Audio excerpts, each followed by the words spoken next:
in that so many videos now are overloaded with effects, big sets, they look expensive.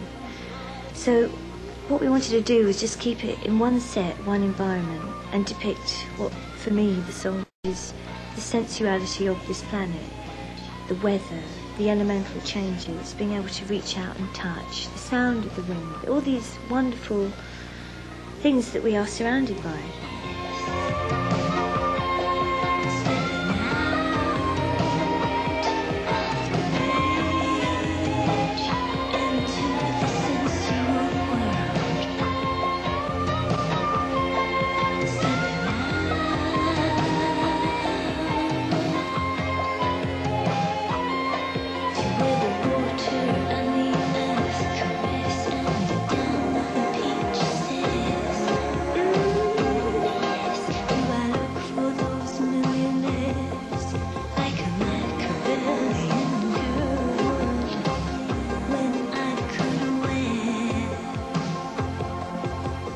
Nature is very important to me as an inspiration. It's very important for me to be able to just look at intense pieces of landscape. And throughout history, people have always gained inspiration from the sea, from mountains, from the sky. It's what we sort of strive for, really, isn't it? You know, nature is perfect. God made the world in absolute perfection, and anything that a human being does can never really be perfect.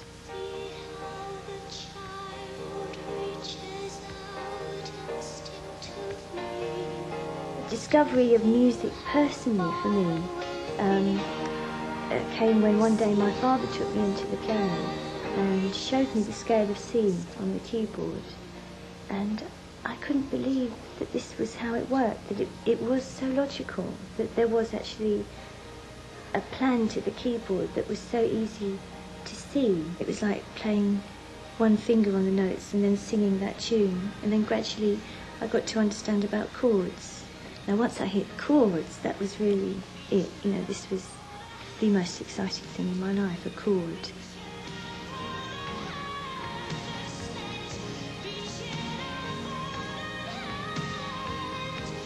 My family are very musical, and as long as I can remember, there was always music playing in the house.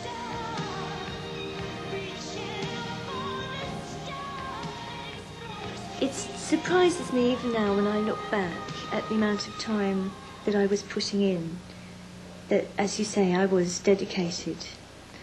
And I would think it was extraordinary, looking back on it now, if it wasn't for the fact that at the time I just felt so strongly that this was what I had to do. It's like, it almost felt like a mission to me, that this was why I was here, this was what I had to do. I had to make an album. And that was it, you know. I didn't want to be famous, I didn't want to make lots of money, I didn't want to be successful, but I desperately wanted to make an album that I hoped people would like to hear.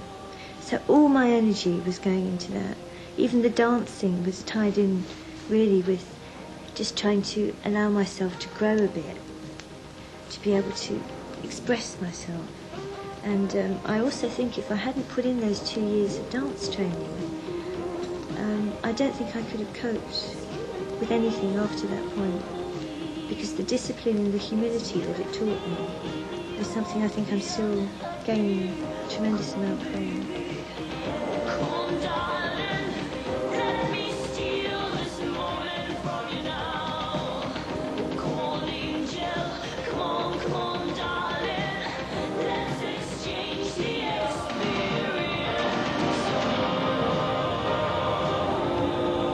I actually left school and I was training as a dancer.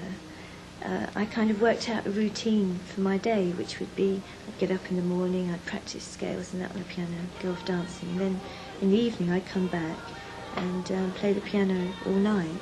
And I actually remember, well, the summer of '76, which was really hot here. We had such hot weather. I had all the windows open, and I just used to write until, 4 in the morning.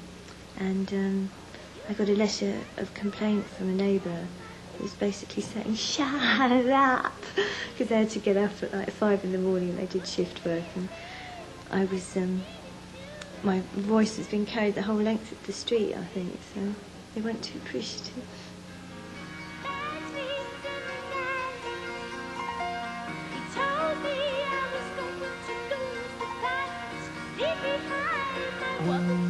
Walking through the high city.